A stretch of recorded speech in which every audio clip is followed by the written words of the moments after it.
कई बार मीडिया के साथी मुझे कहते हैं कि आपकी भाषा हरियाणा से मिलती है। मैं जिस ज़िले से मेरा घर है सहारनपुर और हरियाणा वो सीमा मिलती है और हमारे लीडर्स लोग बैठे हैं। हमने हरियाणा में भी सैकड़ों आंदोलन किए, बड़े बड़े आंदोलन।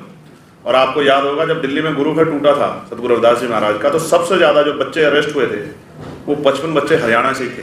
आपको पता है कि मैं जिस सीट को जीत के आया हूँ वहाँ दोनों अलायंस ने एडी चोटी के जोड़ लगाए मुझे हराने के लिए, लेकिन हमारे लोगों ने अब तय कर लिया है कि अब उनको चंद्रशेखर आज़ाद को, भीम आर्मी आज़ाद समाज पार्टी को ताकत देनी।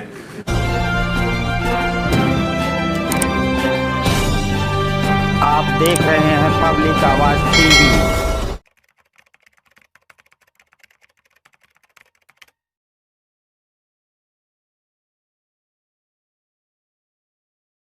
10 साल से सरकार है बीजेपी की, क्या एंटी इंकम्बेंसी है?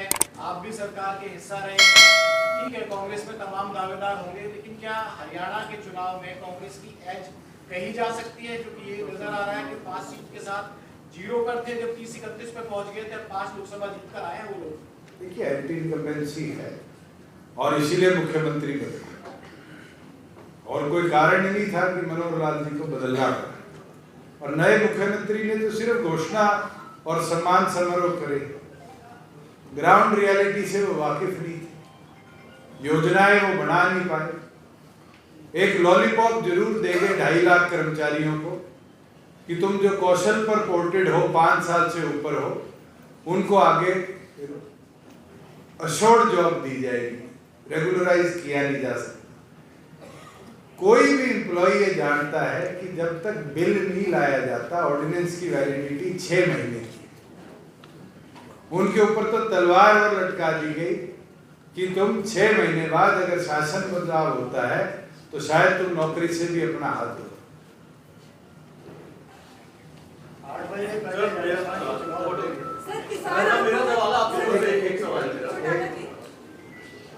पहले राजस्थान के चुनाव हुए थे,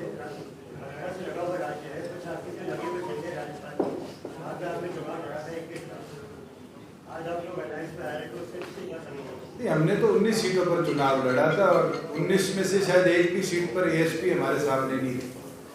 मेरी चर्चा उस समय भी चंद्रशेखर जी से हुई थी और ये उस समय क्योंकि हनुमान जी की पार्टी के साथ अलायंस में पहले उतर चुके थे हमारे हरियाणा से जाने से, तो इस कारण हमने फिर उसको अलायंस के अंदर, क्योंकि हमारे कई सीटों पर हनुमान बेनीवाल की पार्टी के साथ कैंडिडेट क्लैश हो रहे थे, चाहे फतेहपुर हो, चाहे वो कोटपुतली हो, तो इसी कारण फिर वो अलायंस आगे नहीं चल पाया।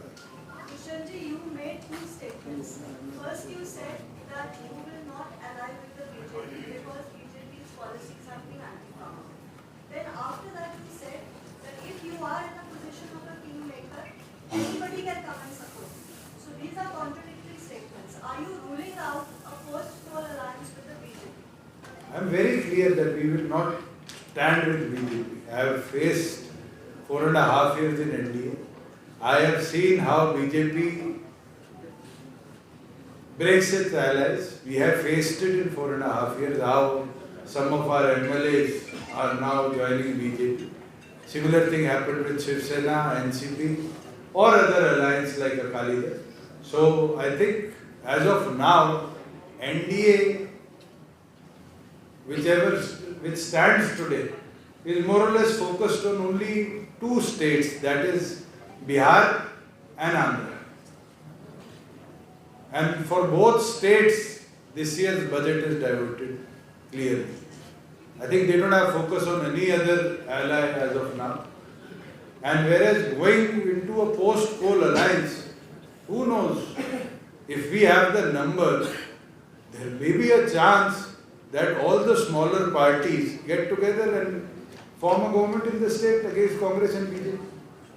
Let the results come out, let the numbers come out, and then I think this will be decided. Chandrashekhar ji से सवाल है आपसे, आपके कई हमने देखे हैं विरोध प्रदर्शन, दिल्ली में कई बार गिरफ्तारियां हुई, उन्नाव हो, उत्तर प्रदेश में भी जाते रहते हैं।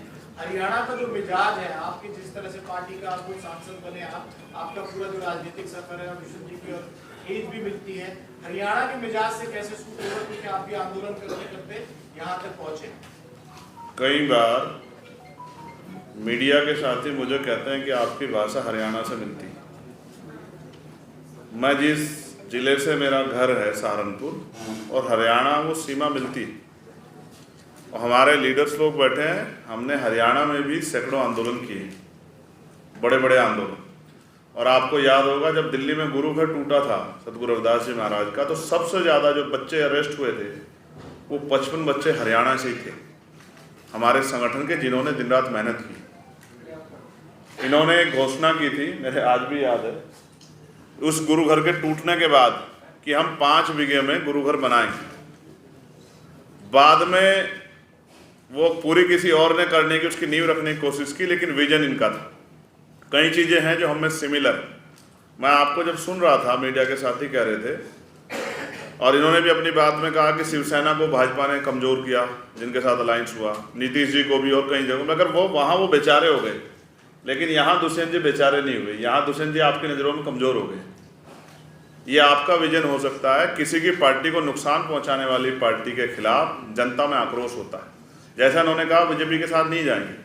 साथ साथ मैं आपको स्पष्ट करूं, सतगुरु रविदास जी महाराज ने कहा है, ऐसा चाहूँ राज में जहाँ मिले सबनु अन्न, और छोटे बड़े सब सम बसे रविदास रहे प्रसन्न। उस राज की कल्पना जो है हम लोग लेके चले हैं कि अंतिम व्यक्ति को भी इज्जत की ज़िंदगी मिलनी चाहिए, सर पे छत मिलनी चाहिए, पेट में दोनों टाइम की रोटी मिलनी चाहिए, अच्छे कपड़े मिलने चाहिए और सम्मान की ज़िंदगी मिलनी चाहिए। ना किसान को मिली ना मजदूर। ये तो फुलफिल नहीं थे, तो जो कर सकते थे कर पाए। लेकिन अब हमें विश्वास है कि हम जनता से आशीर्वाद मांगे, उनके आशीर्वाद से इस बार हम फुलफिल होंगे और वो करके दिखाएंगे जो चौधरी देवीलाल जी और मेरे गुरु मान्यवर काशीराम साहब चाहते थे। सबके सम्मान की रक्षा करते हम लोग आगे बढ़ेंगे। आपको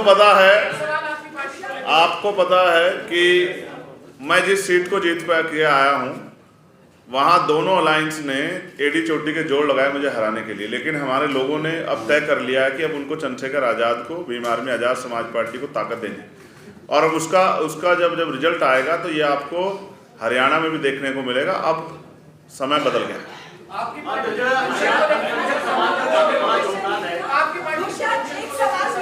एक सेकंड, मेरा सवाल ये है कि अभी भी ये सवाल को बढ़ा रहे हैं कि आपने कहा कि आप बीजेपी के साथ अलायंस नहीं करेंगे पोस्ट, लेकिन अगर स्थितियां 2019 वाली ही बदली है, वहां अगर स्थिति बदली है आपके सामने, और पिछली बार भी दोनों पार्टियों ने आपको अप्रोच किया था, अगर वही स्थिति दोबारा बदली है तो आप किस पार्टी के साथ जाना पसंद करेंगे? मैं आपको एक क्लैरिटी तो पहले दे दूँ, दिल्ली के साथी तो लगभग पार्लियामेंट के टाइम से मुझे जानते हैं। दोनों पार्टियों ने कभी हमें अप्रोच नहीं किया। हमारे संगठन की बैठक हुई थी और उसके अंदर ये चर्चा हुई थी कि कौन सी स्टेबल गवर्नमेंट बने, और उस स्टेबिलिटी के लिए ये निर्णय संगठन ने लिया। उसके बाद दोनों दलों से चर्चा हुई और कांग्रेस उस समय 6 विधायक नहीं इकट्ठे कर पा रही थी इंडिया में, तो किसी हालत में भी हम स्टेबिलिटी छोड़िए गवर्नमेंट बना भी नहीं पा रहे। हमने एक स्टेबल गवर्नमेंट प्रदेश में चले, उसके लिए निर्णय लिया। अब क्या होगा, ये बेहतर रहेगा कि जब रिजल्ट आए, नंबर आए, उस पर हम छोड़ें। मगर हमारी दोनों की प्राथमिकता ये रहेगी कि भाई in the alliance get the maximum number of shares. हमारे अलायंस के अंदर हरियाणा में 90 सीटों पर सबसे ज़्यादा विधायक को चुन के आए, तो हमारे गठबंधन के जीत के आए।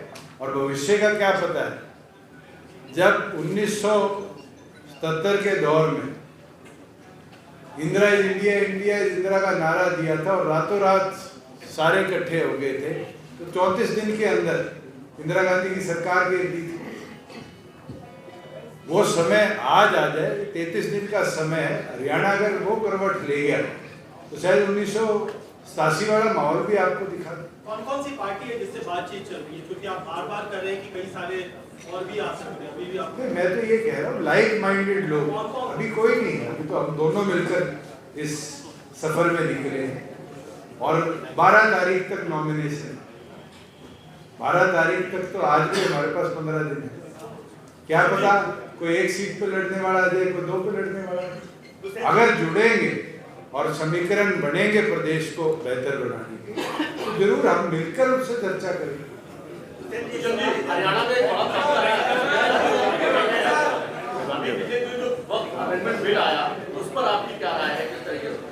के मैं उस पर ना बोलूं बेटर है, क्योंकि ना तो मैं पार्लियामेंट का सदस्य हूं, उसके अंदर पार्टी के अध्यक्ष तो कम आपका स्टैंड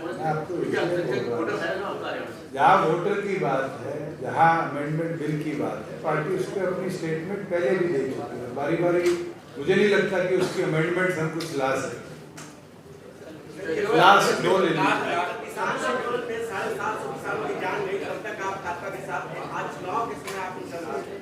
आप बारी बारी ये कहते हैं, जैसे मैंने कहीं जाकर किसान आंदोलन का विरोध किया, हमारे कार्यकर्ता भी आंदोलन में गए, हमारे कार्यकर्ताओं के घरों से रोटियां, लस्सी, दूध भी बॉर्डर्स पर, टोलों पर गए। आप कहीं भी मेरी स्टेटमेंट नहीं ला सकते कि मैं उस आंदोलन के विरोध में। स्वयं क्योंकि हम व्यवस्था में बैठे थे और हम कोशिश कर रहे थे कि व्यवस्थित ढंग से जो उनकी मांगे हम प्रदेश में पूरी कर पाए। ना वो 3 कृषि कानून हरियाणा असेंबली में हमने पास किए, वो पार्लियामेंट में पास हुए थे और हमारी पार्टी का एक भी मेंबर पार्लियामेंट में नहीं था। हमने बहुत सुधार कृषि क्षेत्र में हरियाणा में करे और मैं मानता हूं कि आज उसका रिजल्ट है कि हरियाणा प्राथमिक राज्य है देश का जिसने एग्रीकल्चर इकोनॉमी को बढ़ोतरी